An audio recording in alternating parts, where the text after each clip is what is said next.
Good afternoon, this is Dr. Bones live for another edition of... And now it's time for another episode of Blogger's Corner with Britt. And welcome, Britt, back to the show. How are you, Britt? I'm doing well. How about you? Very well, thank you. And good holiday so far? Very good holidays. Very lovely, very relaxing. Spending some quality time with the family. And just really this year enjoying a lot of the Christmas displays that have been out and about. I got reinvigorated my love for them. I always loved them. But there's a show on ABC this past year, or it just finished up this past week, which was the Great Christmas Light Fight, where they went to 4 different families' homes and they looked at their light display and they chose which one had the best light display. And when I saw it, I'm so excited to announce that a local guy that my family and I have been going to his display for like 10 years. He's been doing it probably a little longer. There's beautiful meaning behind it. But he just got picked to be on the show for next year. So I'm very, very excited. I've been loving seeing everyone's displays. Well, right on, Neil. It's nice to see those because not too many people seem to put up decorations anymore.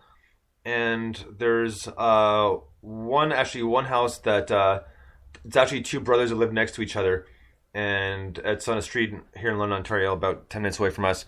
And they always compete every year. So they always have these like elaborate decorations in the houses. And it's always cool to see because you never know what they're going to come up with next or what they're going to add. So, oh man, that's cool. It's almost like the rivalry on from the show Home Improvement, where Tim Allen was always going back for his neighbor to have the better display and bigger and better.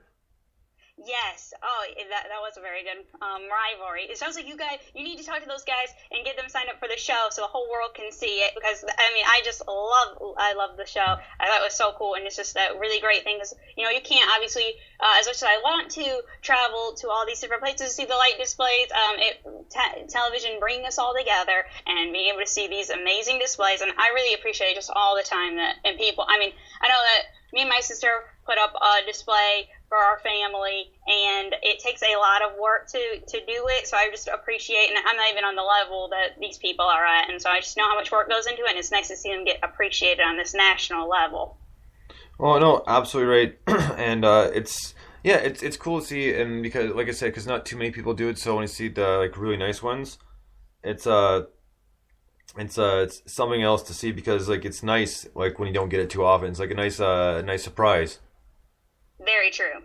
And now, actually, some people are taking them down, but I mean, it's been a nice holiday here too. Really busy. So that's the thing about holidays is they're nice, but they seem to go fairly quick, and everything in some cases seems rushed.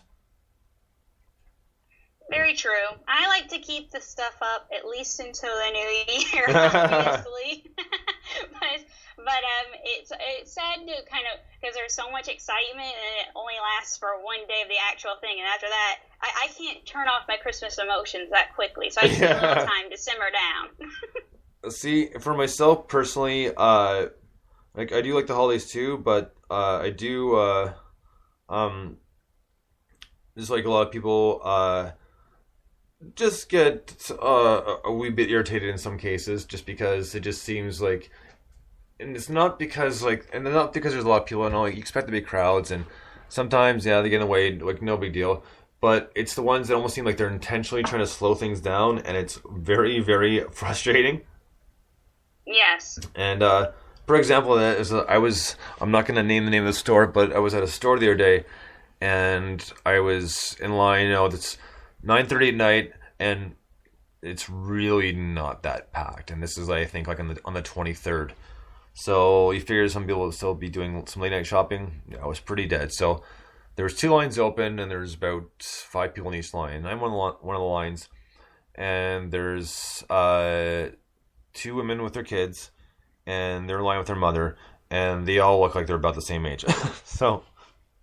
Really? Yeah, it's just one of those things. I mean, I'm not going to go into detail of probably why that is, but okay.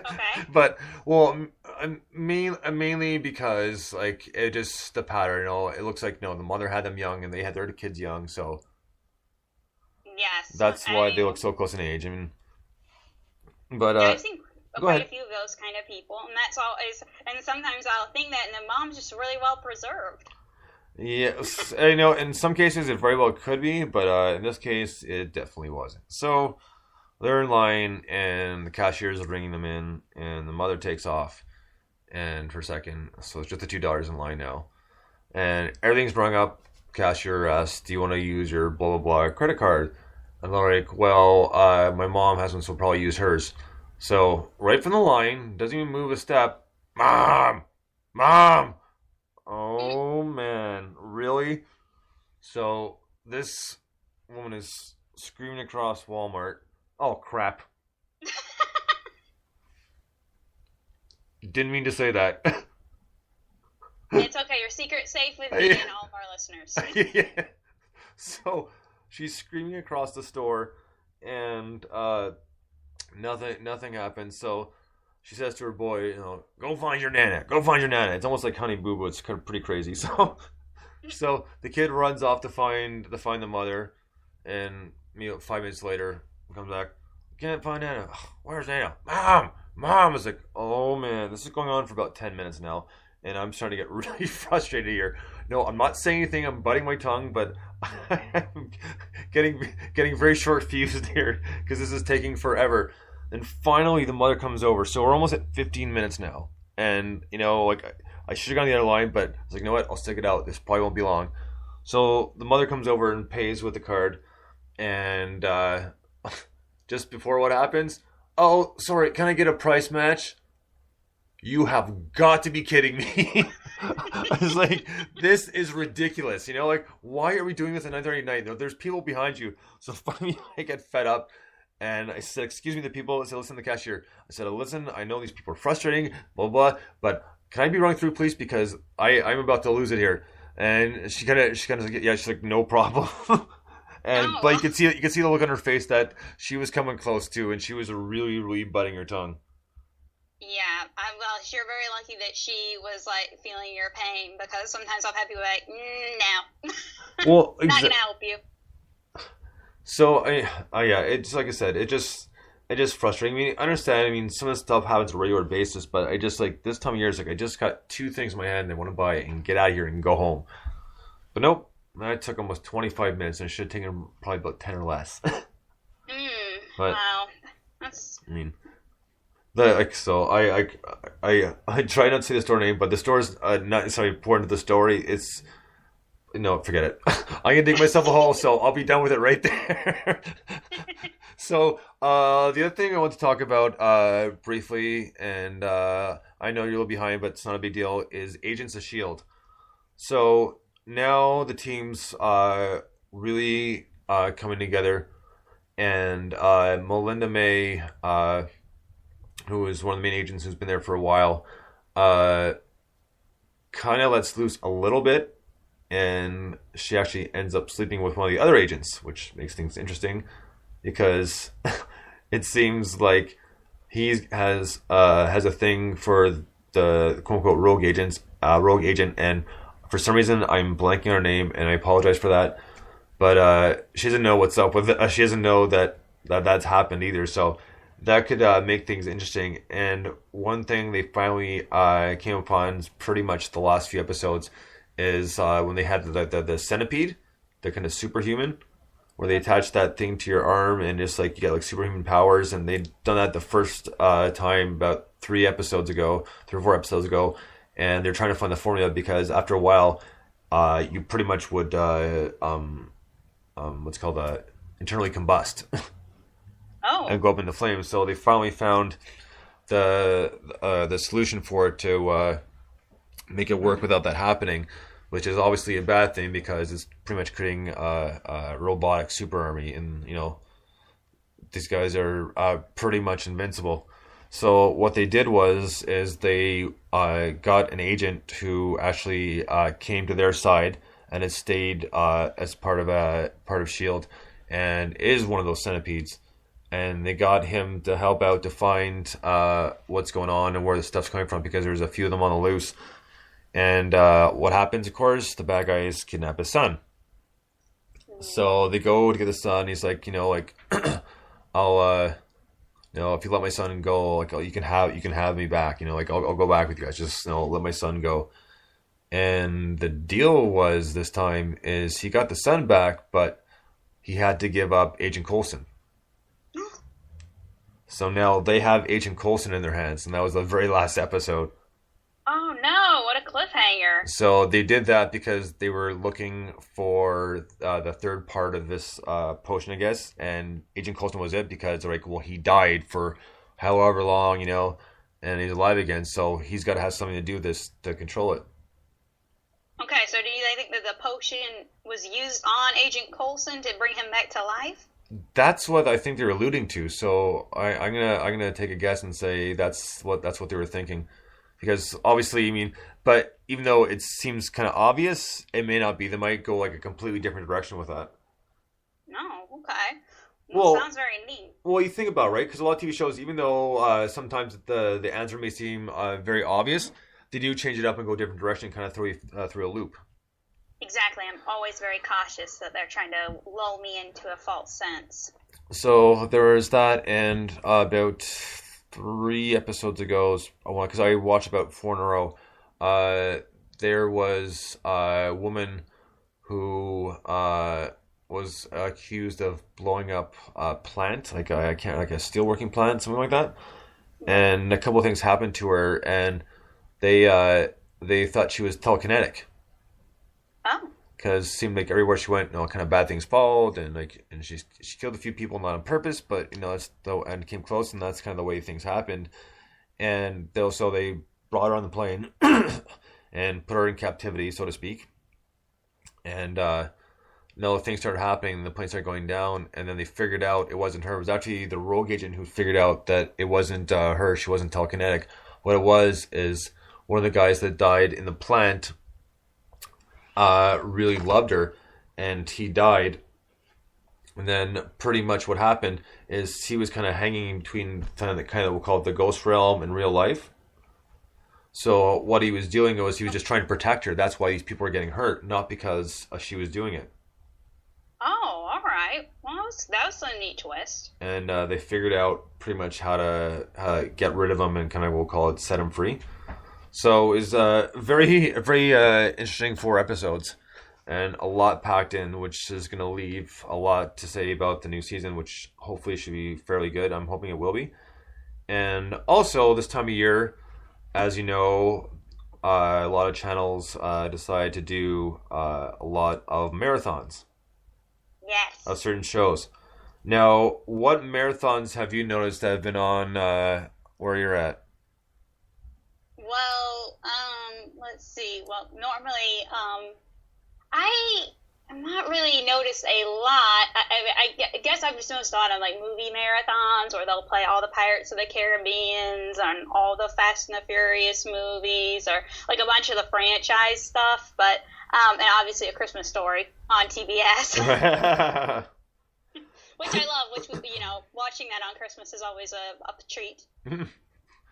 Well, I've noticed a few. And they're mainly shows I like, but a lot of them I've seen, and a lot of them, some of them I'll watch over again.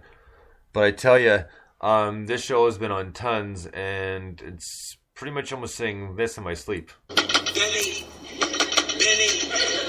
What?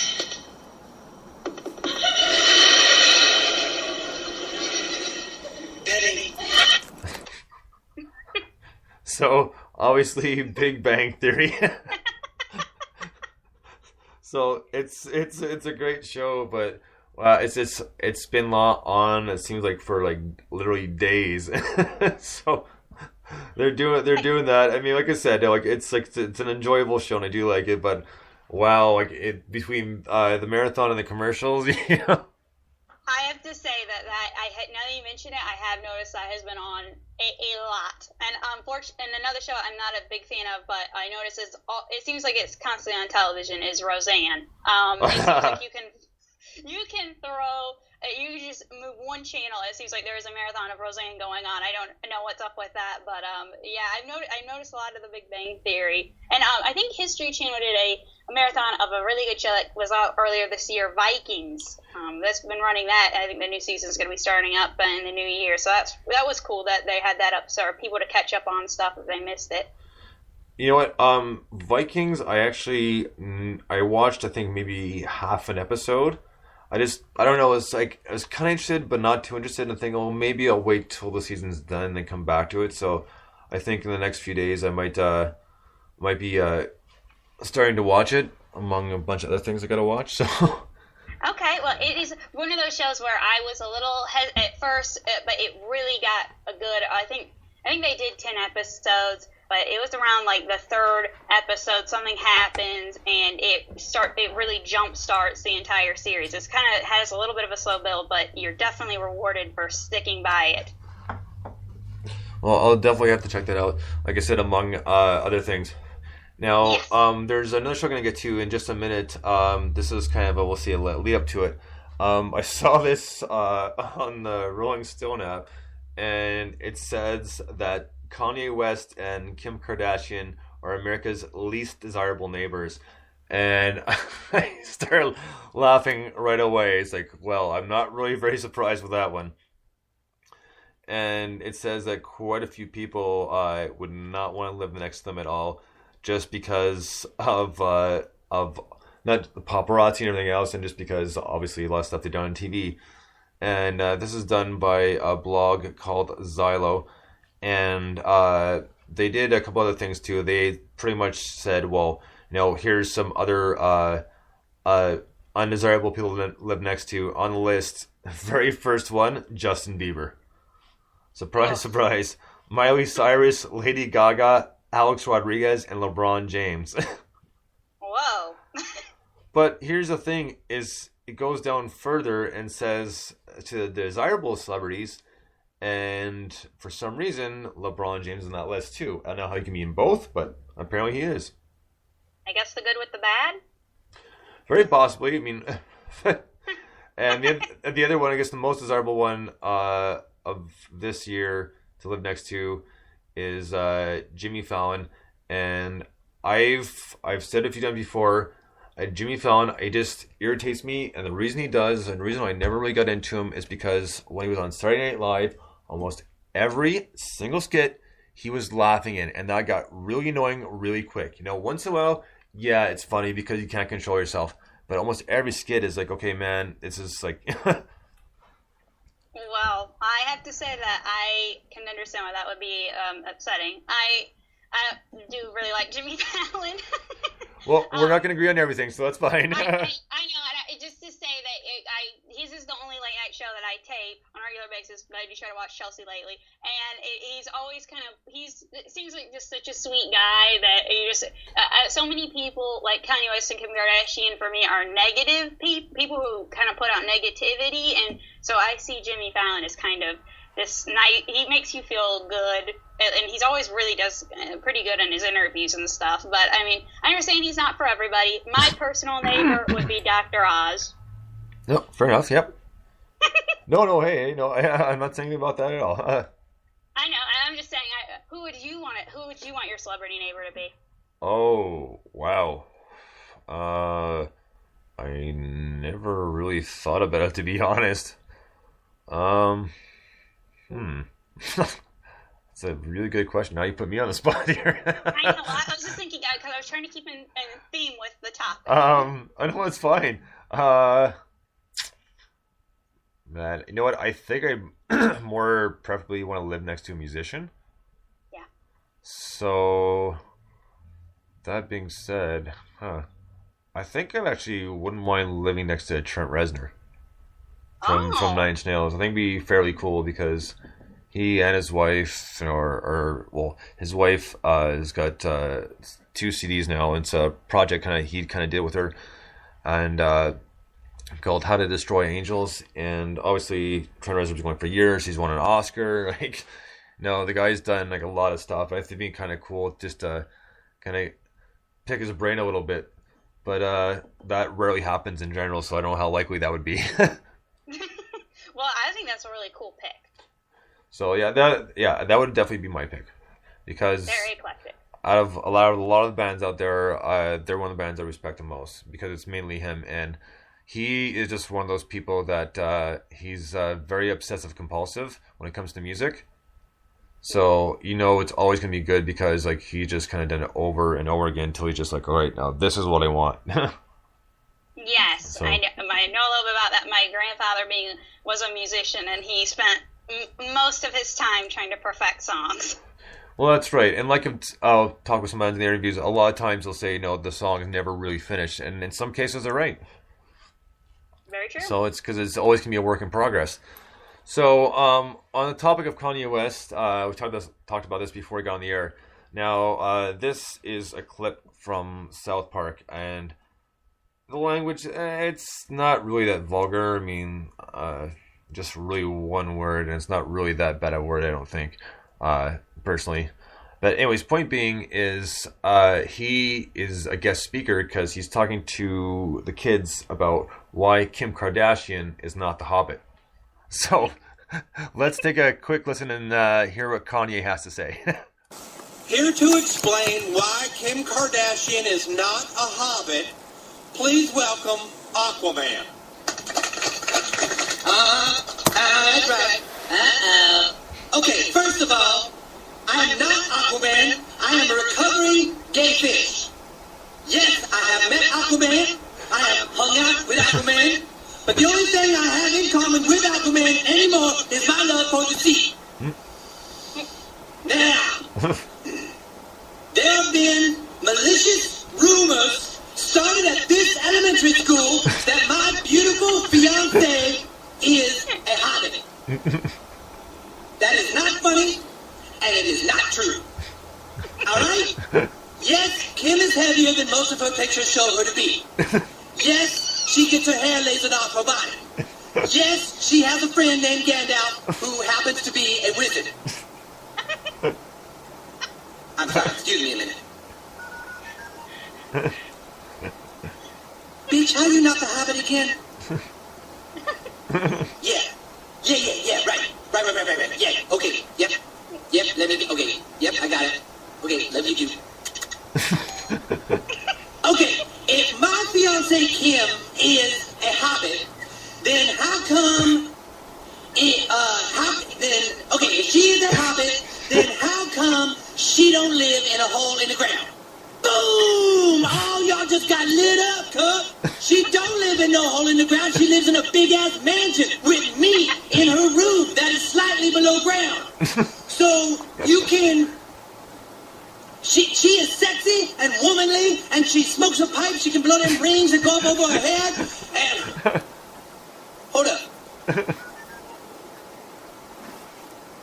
Bitch, you're not a hobbit, right? No, I know you smoke that long pipe sometimes when you sit by the fire. Okay. Got it. What do you call it? Yep, got it. Okay, yep, let me do. That is not a hobbit pipe, for your information. It is a personal oral humidifier to keep all the wrinkles around her mouth from showing. So, ha, all you haters, ha! So there's Kanye and soon-to-be wife Kim Kardashian. I'm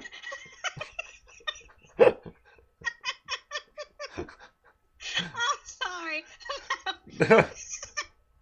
Oh my goodness, that was spot on. Yeah, no, that was cool. Like I said, when I watched it the other week, I just saw him come back on. It's like, yes, because if you don't know, Kanye West was on South Park once before, about 3 seasons ago, and it all had to do with the joke. But what came out of it is Kanye West had convinced and thought of himself as a gay fish for some reason, and started moving to the sea, and that's why when he came back, he said, I'm a recovering gay fish, and he was dressed in pretty much like a fish outfit, kind of like Aquaman. So there's your very brief background on that. If you want, you can find the episode online for sure, and it'll be there. But it's that was just, oh my god! I saw that, I started laughing right away. It was so funny. As soon as they said Aquaman, the show, Kanye West was like, yes, like just dying to hear what he had to say.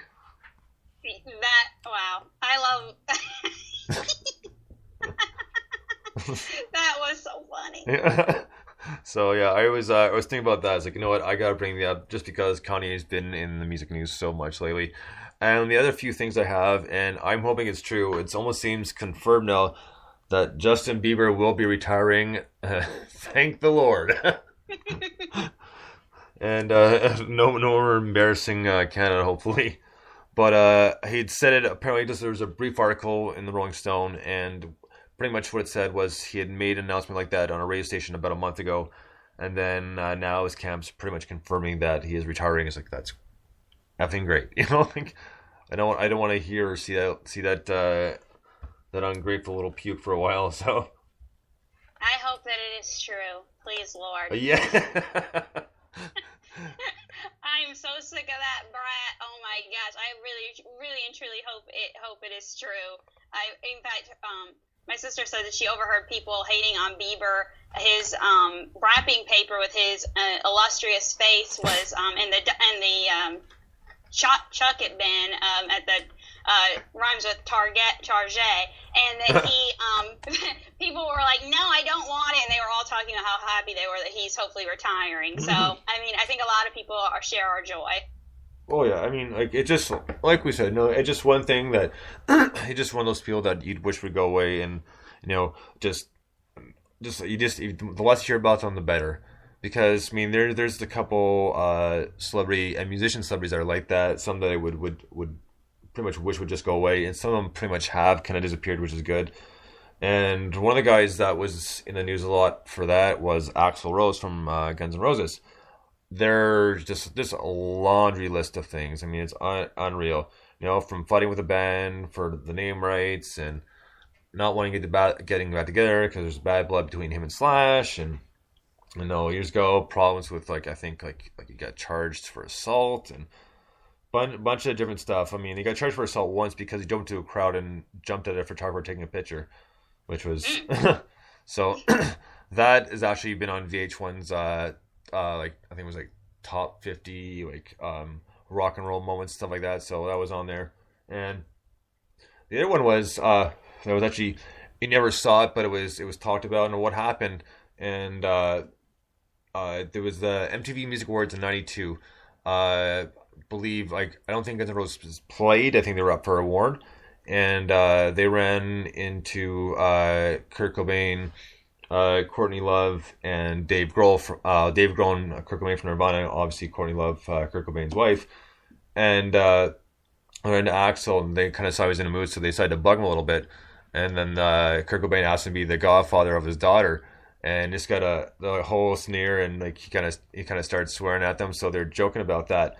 And during the performance, because we didn't hear about this till after the show, way after the show, is they finished up their song, and they did was kind of normal for them to destroy their equipment. And Dave Grohl ran up to the microphone and decided to patronize Axl a little bit more. So he got on the mic and said, he goes, "Where's Axl? Where's Axl? Hi, Axl! Hi, Axl!" So just for that little kind of push, you know. Right, of course. And it was funny at the time, but it made even more sense once we heard the backstory to it. So. Yes, I can imagine that was pretty strange to people who did not understand the full story. It was still funny. You still kind of laughed about it because you could see the camera going around looking for Axl Rose in the crowd to see the reaction, eh? Yes. So it was funny, and that I'm gonna now I'm off Axl Rose and onto Courtney Love, and this woman, I'm glad she hasn't been in the news for a while, but I just in and out. I mean, we get it. You like the attention, but it's getting annoying, you know? Yes. No, Courtney Love defaults on a payment on her penthouse or whatever. No, her daughter divorces her. Back on drugs after court ordered rehab and blah blah. It's like, oh my god, and most of the stuff is just annoying, and just the stuff she says, and just a constant battle over the music. It's just ridiculous, and I've had enough of her. Yeah, I'm gotten tired of it too. It's sad that she's made such a public spectacle of herself. But her daughter, have you seen her recently? She looks like she's really pulled herself together in spite of all the craziness. I haven't seen a picture in a number of months, but the last picture I saw, yeah, she didn't look like she was doing too badly. Yeah, she looked pretty good. I was impressed. So I was like, good for her.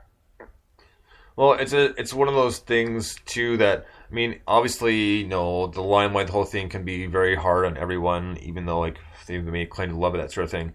But when your mother's an on again, off again drug addict, it doesn't not exactly the best thing to happen. I mean, it happens in all walks of life, so it's not just the celebrities and everything else. But getting away from that and kind of putting yourself together is kind of a good thing, because you never know what can happen, because you hear all these stories of the stories are older now and are cleaned up, but going to parties when they're like 12, 13 years old and drinking and everything else, right? It's Yeah, it's a lot, very young, and being around like a lot of adult people and trying to fit in with them, and it just breeds a lot of problems. But I mean, I'm very surprised that and happy that she's able to rise up from that. And a trivia fun fact that Frances Bean was actually apparently originally offered the role of Bella in the Twilight franchise and turned it down. Wow, I did not know that. Fun fact, yes. Right? Sometimes I'll pull out a little nugget, but yeah, I heard that. I was like, that would have been interesting, but I think she made the right choice, because look how that all turned out. So. You know what, Britt? We should record that for later. Now it's time for Britt's fun facts. Yeah.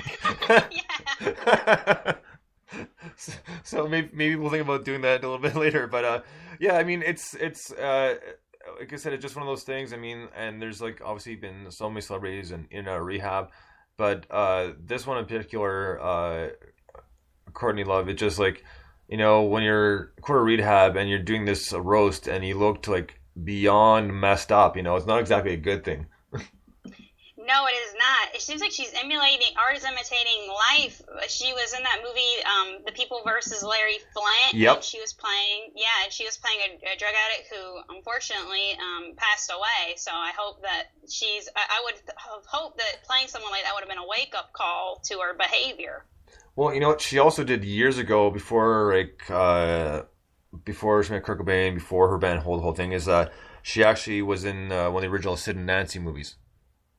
Oh, that's right. So, and the same thing, right? Heroin, the whole deal, and yes. There's a few more things, because I'm kind of relating this to music, because I kind of rediscovered a few old CDs. Anyways, with the heroin thing, especially Sid Vicious, there's been so many people that have recovered and people have passed away, unfortunately, because of overdoses. But one thing Johnny Lydon, aka Johnny Rotten from the Sex Pistols, said. He said there's absolutely nothing glorious about drugs at all. He goes if you think that, and I'm putting in nice words here, you said before you got rocks in your head. Yeah. He goes, there's nothing glorious about drugs and dying young. Nothing. Yeah, and so he had a good point. He's like, that was very well said. That's probably one of the best lines ever that I've heard. That I like to quote, just because he's got this point. He's like right on the money with that one. Absolutely. And the last thing we're getting to, one part of it's Nevada. Hoquiam, Washington, which is about 4 miles from Aberdeen, are celebrating their first official Nirvana Day. Because even though Kurt Cobain and Chris Novoselic, the bassist for Nirvana, lived there for a brief period of time, they're having Nirvana Day on April 10th. So it's going to be a yearly thing. Just do tribute, just stuff around the city, obviously play Nirvana on the radio, that sort of thing. And so that's going to be starting... like I said, April 10th of next year will be the first one. So we'll see how that goes. And it's coming at a good time, obviously, because they're being inducted into the Hall of Fame, among other people like Kiss, Peter Gabriel, Hall & Oates. I mean, a good bunch of people, and very exciting. And Dave Grohl was quoted saying, it's nice. Kind of said, no, thanks to the committee, but thanks for recognizing us as what we were, pure rock and roll. So it's like, he's got a point there. So yeah.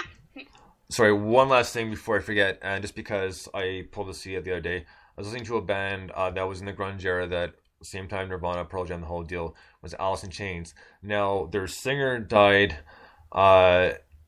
He died or overdosed in, I believe it was 2002, and he was one of those guys that on heroin, off heroin, on heroin, off heroin. And one of the last shows they did, is essentially kind of almost mirrored Nirvana's Lost Unplugged, because you could see how frail Kurt Cobain was in this one. You could see how frail Lane Staley was, unfortunately.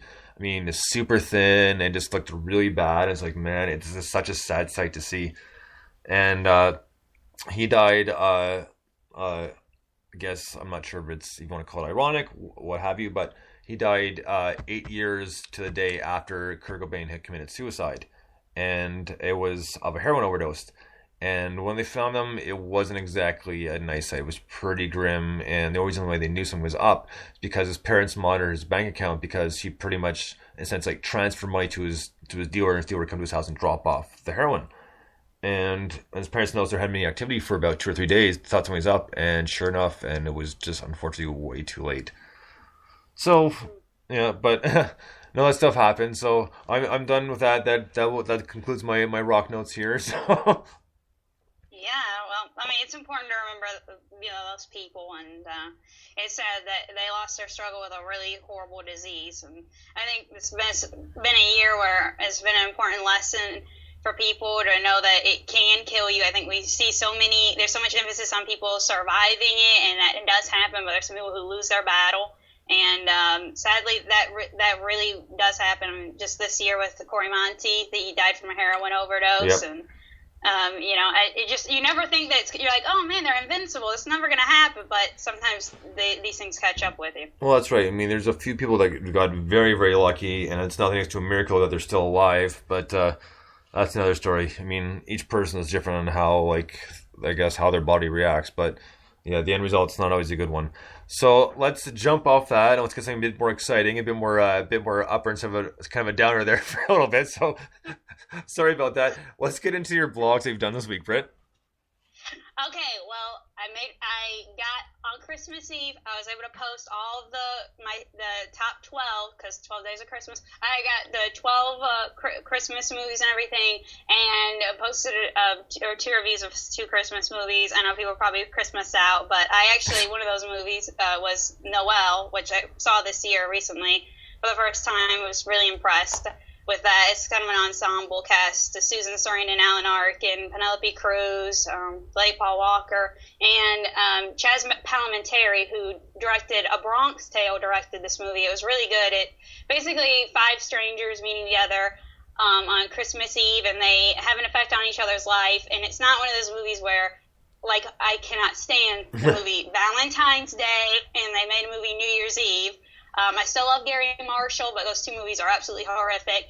And the reason that they're so bad is because you have so many characters, and you don't have time to really focus and tell a story. And here it was really balanced, and there were some really great performances in there as well. So it was it tugged on the heartstrings. And the other movie was The Family Man, which I watched again this year for Christmas. And it was a really good. Nicolas Cage, this is his best role, and he's in it with Téa Leoni, who she's known for numerous roles, I'm sure, but it's a love story, and more than that, it's a character study. And I know people have kind of drawn comparisons to it being a remake, unofficial remake of It's a Wonderful Life, but I actually preferred this over It's a Wonderful Life. And it's real and candid, and it talks about marriage and suburbia and your life and your dreams and how all that kind of comes together. So that is always going to have a little soft spot. I can't believe it's 13 years old this year. So props to that film. Oh my God, it is. And it sucks when you think about that, because some of the albums I popped back in recently in the CD player, like in the car, normally I'll just plug my phone in. And some of them, I don't have all my music synced because I don't have room for it all on my phone. Right. But so I'll pull the CD out every once in a while, and I pull like old ones out. Like I said, one was Alice in Chains, but just looking at the release dates, like 92, 93, is like, oh man, like I feel so old right now, because these were coming out when I was like a teenager. I was like, oh man. I feel you. I was watching this movie, and there's a little girl in the movie, and she is about 5 or 6 in the movie, and now she's 19 years old. And I was just like, whoa, where has the time gone? I know, eh? It's incredible when you think about it. And a lot of times, too, in the Rolling Stone, too, they'll post, let's say, this album was released, 23 years ago today. It's like, holy crap, really? it's like you think about it, it's like, man. But I know. but it's nice too because just for nostalgia purposes alone, you think about it, like you know what, I remember when I heard this song. I remember where I was when I first heard this song, or I first sat down and listened to this CD. So kind of brings back memories in that aspect of things. Absolutely. It's kind of like a time capsule, which is something I always enjoy about various forms of entertainment. They're still there, and you can come back and kind of revisit the time that you had when they originally came out. Well, that's right, and that's what I've put up on Twitter a few times, just kind of rediscovering an old album. It's like, man, like why haven't I listened to this album in a long time?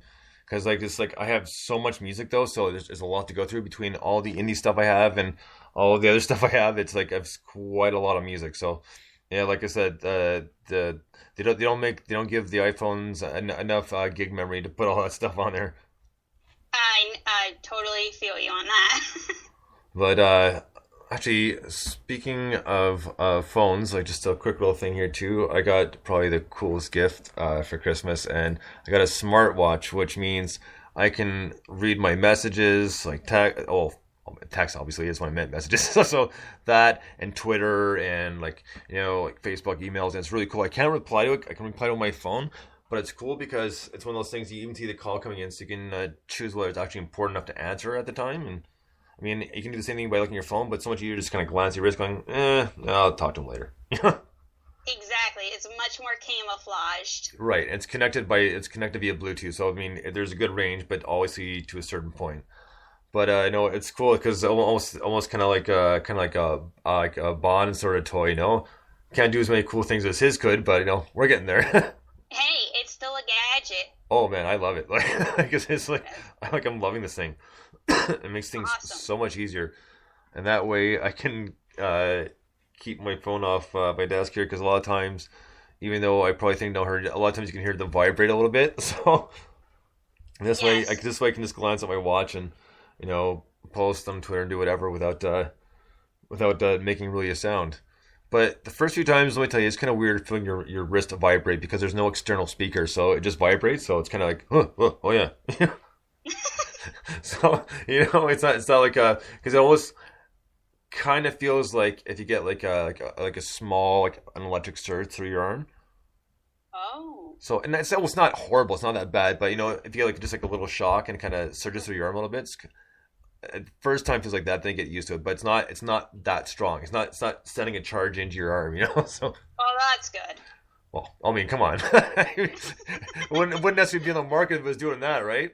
It's like, yeah, it would be pretty amazing. Yeah, a little shock therapy as long as it's with a smartwatch, Yes, it took me a while to like feel my phone vibrate when you like put it in your pocket and you're like, oh man, what's that? Yeah, exactly. And sometimes it's weird too because like I not all the time, but once in a while, like at least me sometimes like my knee or my leg might kind of almost feels like not. Kind of feels like it's vibrating a little bit, and automatically I go for my phone, and it's just my leg kind of like, I guess it's like a little spasm or something, nothing really big, but I was like, oh, is that my phone? Oh, it's my leg. It's weird. Or especially if you're waiting for, let's say, a text or a call, what have you, and your phone's on vibrate, you're almost tricking yourself into thinking it's ringing, so you check your phone, it's like, oh. Exactly. But I know some people who do that. If they're waiting for a phone call, they're checking it like every 2 seconds. Like, it's not going to make them call any faster if you keep looking at your phone, Very true. Yes, that is the key. So, other than that, we'll have more in the year once the other shows start back up. But I'm sure there'll be some New Year's stuff that'll have happened that will probably be pretty funny to talk about. I'm assuming there'll be some. We'll call it musician parties that are probably going to get pretty insane. So we'll probably hear about those and Rolling Stone talk about those. But we will be back tonight at 7:30 to start a year in Rewind with music. So, Britt, you'll be back on with us at 7:30. And a little bit after that, Nessie will be joining us as well. So it's going to be a fun night. And we got a lot of music to go through. We're not going to get through it all tonight, obviously. But it's going to be segmented. So we're going to do a bit tonight and then a little bit tomorrow and so on and so forth. So, once again, like always, Britt, always enjoy having coming on and hearing about your blogs and seeing what's going on with the TV shows we both like and kind of share an amusement for. Yes. So, until next time, this has been Dr. Mullins Live with Britt, and we will be back at 7:30 to start our year rewind. So until then, thank you so much for listening, and we'll talk to you in about 3 hours. Bones out.